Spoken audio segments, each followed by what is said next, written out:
The discovery stopped immediately. The voice of Arthur Sterling roared through the luxurious, high-ceilinged library of his mansion in Greenwich, Connecticut, strong as a thunderclap.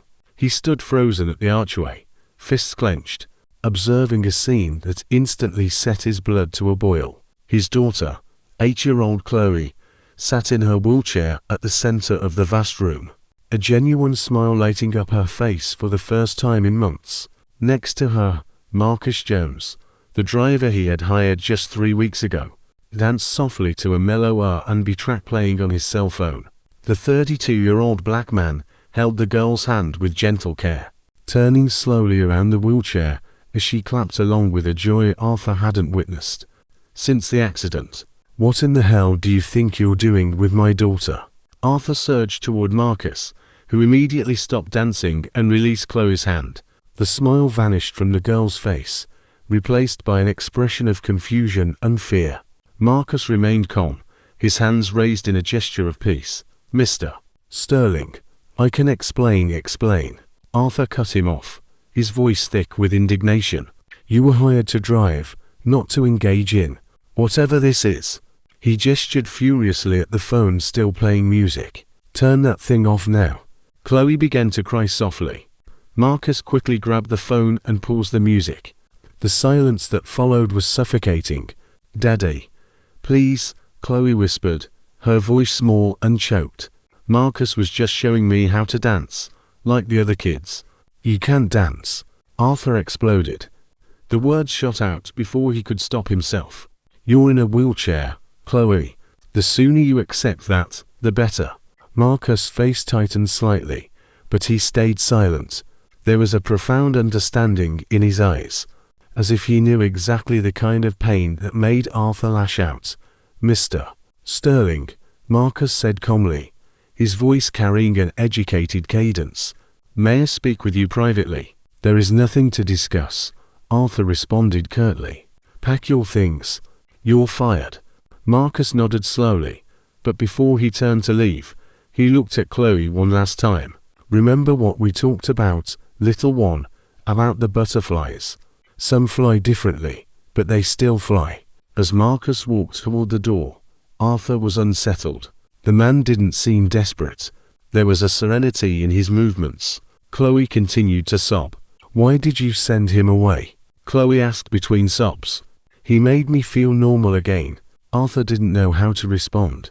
In the 6 months since the accident that had paralyzed Chloe, no specialist had managed to draw a single true smile from his daughter until Marcus. He wondered if he had made a terrible mistake. The unraveling 3 days passed, and the Sterling mansion returned to its cold, silent routine. Arthur buried himself in work, convinced he had made the right call. But Chloe was refusing to cooperate with his plan for normalcy. She refused to leave her room and pushed her meals away. "Dad, why won't Marcus come back?" Chloe asked for the 10th time that morning. "He wasn't right for the job here," Arthur replied, adjusting his tie. "But he understood me," Chloe muttered. Meanwhile, across town, Marcus sat at his kitchen table, typing on a sleek laptop. His screen showed detailed correspondence in multiple languages emails a simple driver should never be able to maintain. His phone rang. "Dr. Jones, the university would like to confirm your availability for the lecture on neuroplasticity next week." "I need to postpone for a few days," Marcus replied in French. "I have a special case that requires attention." Arthur had never bothered to thoroughly investigate Marcus. Had he done so, he would have discovered that the man he hired as his driver held a PhD in neuroscience from the Sorbonne, specialized in music and movement therapy for children with neurological trauma, and had abandoned a promising academic career in Paris after a personal tragedy. That afternoon, Arthur returned home early. He found Chloe whispering to herself. "The butterflies," Chloe answered without turning around. "Marcus taught me that some fly differently, but they still fly, just like me." Arthur felt a knot in his throat. Those were Marcus' last words to Chloe. Later, Arthur found himself in the empty garage. On the passenger seat of the car, Marcus had left a small leather folder. Arthur opened it. Inside were medical articles on pediatric paralysis, music therapy techniques, and a series of handwritten notes concerning Chloe Sterling CS. The notes were professional and detailed. At the bottom of the folder, Arthur found a faded photograph of Marcus in a lab coat next to a blonde woman in a hospital bed. Both were smiling. The woman had Chloe's same blue eyes. It was Camila, his late wife. The photo was dated 6 years ago at a hospital in Paris. On the back, a note: Dr.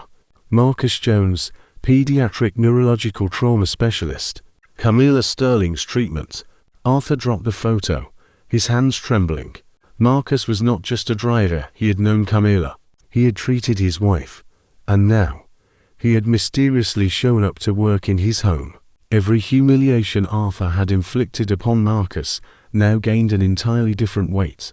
The man he had so cruelly dismissed was possibly the only person in the world who truly knew how to help Chloe. Party. The truth. The next morning, Arthur cancelled his appointments and instructed his assistant, Bryce, to hire a private investigator immediately. I want everything on Marcus Jones. Meanwhile, Chloe had worsened. She refused to eat and had developed a fever. The family pediatrician, Dr. Chen, looked grim. She seems to have lost the will to live, he murmured. Children who have suffered trauma form very specific emotional attachments, and when those connections are abruptly severed, it can be devastating. The agency's report arrived that afternoon.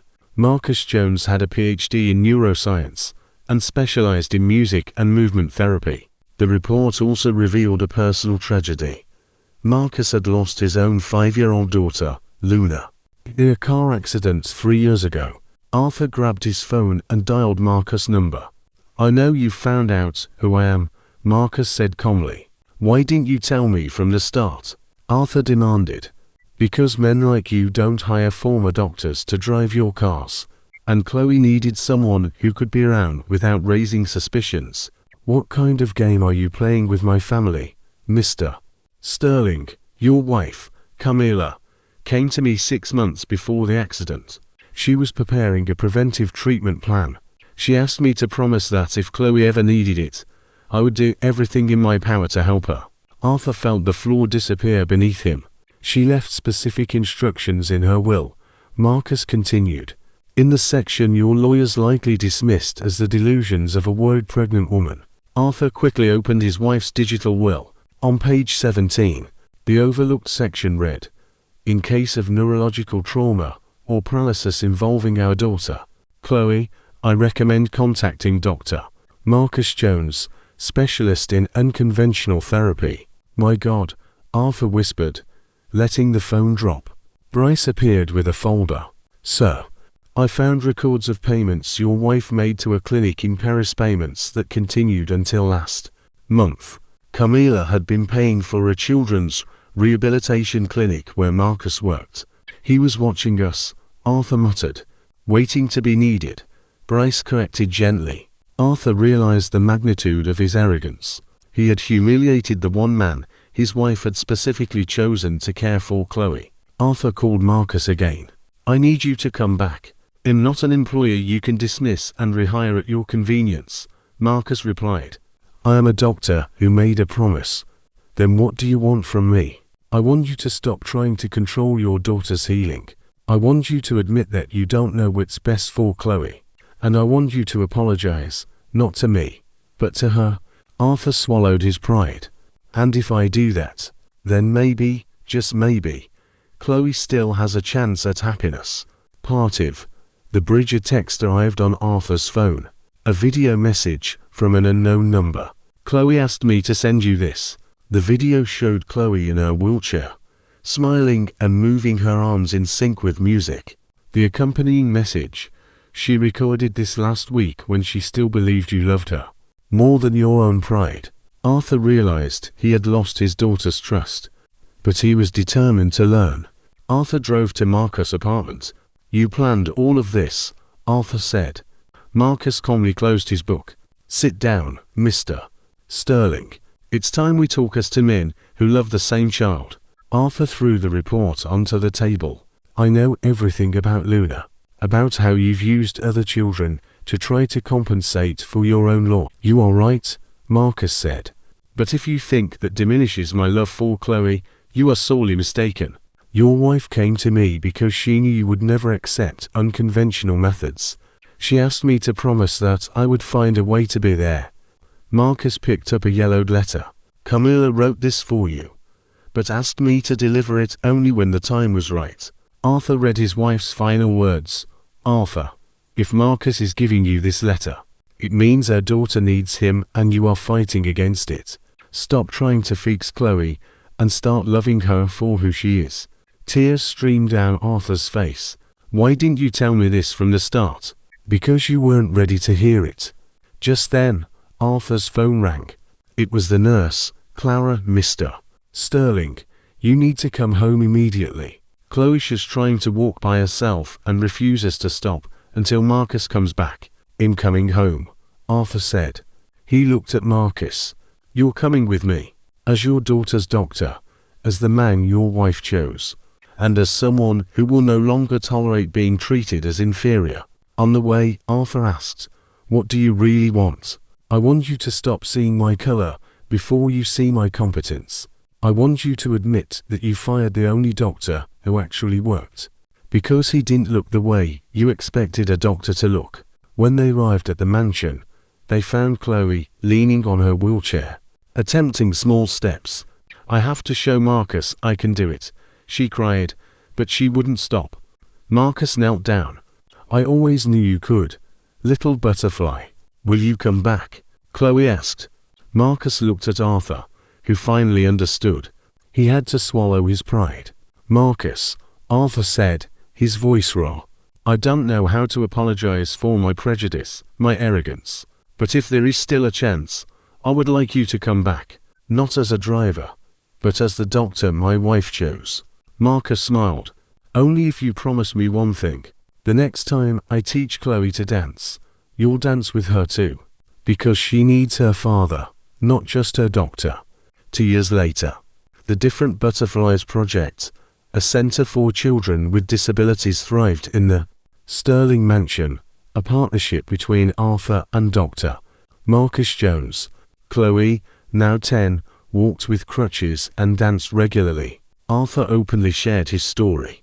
I almost destroyed my daughter's only chance at happiness because I judged an extraordinary doctor by the color of his skin.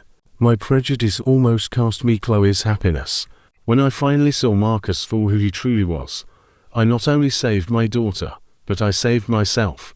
The house, once a silent tomb, now pulsed with music and hope, proving that true compassion and competence know no class or color.